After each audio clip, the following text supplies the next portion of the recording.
సంతోషం ఇవ్వాలని, నీకు సమాధానం ఇవ్వాలని ఈ మధ్యాహ్న కాల సమయంలో దేవుని మాటలు మీ ఊరికి, మీ గ్రామానికి, మీ వీధికి, మీ ఇంటికి తీసుకొని వచ్చినాడు.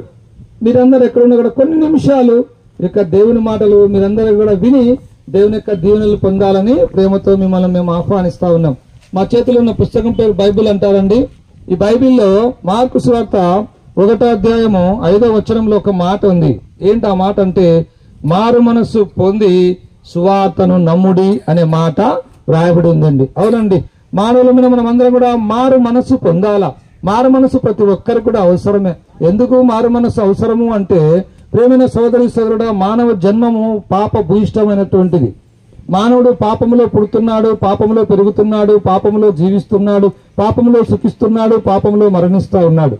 దేవుని వాక్యం చెప్తా ఉంది, ఏ భేదం లేదు, అందరూ కూడా పాపం చేసి దేవుడు అనుగ్రహించి మహిమను పొందలేకపోతున్నారని దేవుని వాక్యం సెలవిస్తా ఉంది.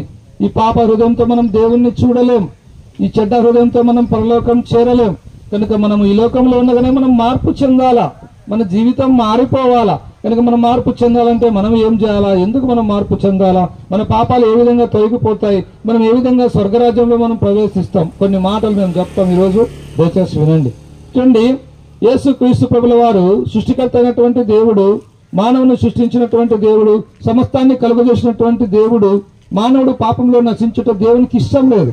అందుకే మానవుని పాపం నుంచి రక్షించాలని మానవాకారంలో ఈ లోకాన్ని జన్మించినాడు. ఆయన యేసుక్రీస్తు ప్రభుల వారండి. ప్రపంచానికి మధ్యస్థానమైన యెరూషలేము పట్టణంలో బెత్లెహేము అనే చిన్న నగరంలో యేసు ప్రభుగా అవతరించినాడు. ఈ లోకంలో పవిత్రంగా జీవించినాడు, పాపం లేకుండా జీవించినాడు. మానవుని యొక్క పాపాన్ని పరిహరించడానికి మానవుడు పొందవలసిన పాప శిక్ష యేసు ప్రభు పొందినాడు. అమ్మాయ్యా, నీవు నేను పొందవలసిన శిక్ష, నీవు నేను పొందవలసినటువంటి బాధ, నీవు నేను పొందవలసినటువంటి అవమానం, నీ నా పాపముల కొరకు యేసు ప్రభు సిలువలో భరించినాడు. అమ్మాయ్యా, మనందరి పాపముల కొరకు యేసు ప్రభు సిలువలో మరణించి 3వ దినాన తిరిగి లేచినాడు. ఆయన పరలోకానికి వెళ్తూ ఈ మాటలు చెప్తా వచ్చినాడు. మీరు మారు మనస్సు పొంది సువార్తను నమ్ముడి. ఈ మాటలు వింటున్న సోదరి సోదరుడా, ఎంతకాలం నువ్వు పాపంలో జీవిస్తావు, ఎంతకాలం నీ జీవితాన్ని వ్యర్థం చేసుకుంటావు, ఎంతకాలం ఆయా దుర్వ్యసనాలకు బానిసై వాటి నుంచి విడిపింపబడలేకపోతున్నావు. ఈ రక్షణ వార్త నీ కొరకే, యేసు ప్రభు నీ కొరకే వార్తను తీసుకొని వచ్చినాడు. కనుక ఈ యొక్క మధ్యాహ్న కాల సమయంలో నీ పాపం పోవాలంటే నువ్వు ఎక్కడికి వెళ్ళాల్సిన అవసరం లేదు, నువ్వేం చేయాల్సిన అవసరం లేదు. నువ్వెక్కడున్నావు అక్కడే మోకాళ్ళ మీదకి వచ్చి, యేసు ప్రభువా నిన్ను పాపనేనని క్షమించు, నీ రక్తంతో నా పాపం కడుగున ఒక చిన్న ప్రార్థన నీ హృదయంలో చేసుకుంటే చాలు. యేసు రక్తం ప్రతి పాపం నుంచి నిన్ను కడిగి పవిత్రులుగా చేస్తుంది. నీ హృదయం శుద్ధి కాబడుతుంది. ఈ లోకంలో నీకు నెమ్మది ఇస్తాడు, నీకు శాంతినిస్తాడు, నీకు సమాధానం ఇస్తాడు, నీకు పాప క్షమాపణ ఇస్తాడు. ఈ లోకం విడిస్తే పరలోక రాజ్యంలో యుగాయుగములు ఆ యొక్క దేవునితో కూడా నువ్వు ఉంటావు. అలాగే నువ్వు ఉండాలనేదే దేవుని యొక్క చిత్తం. కనుక మారు మనసు పొందకుండా, సువార్తను నమ్మకుండా, పాపక్షమాపణ పొందకుండా ఈ లోకం విడిస్తే నీ కొరకు నిత్య నరకం అగ్నిగుండం కాచుకొని ఉంది. నువ్వు తప్పించుకోలేవు, నువ్వు విడిపించుకోలేవు.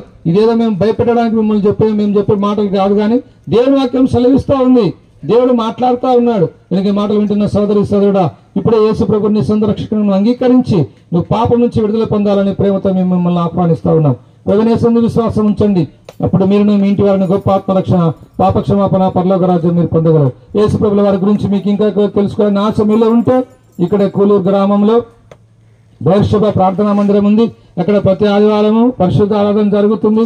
మిగతా వారి కార్యక్రమాలన్నీ కూడా ఉన్నాయి. మిమ్మల్ని అందరినీ కూడా మేము ప్రేమపూర్వకంగా ఆహ్వానిస్తా ఉన్నాం. రండి, దేవుని వాక్యం వినండి, ఆధ్యాత్మికమైన మేలులు పొందండి. మీ అందరి కొరకు మేము ఇప్పుడు ప్రార్థన చేస్తాం. మా ప్రార్థనలో మీరందరూ కూడా పాలు పొందవలసిందిగా మనవి చేసుకుంటా ఉన్నాం.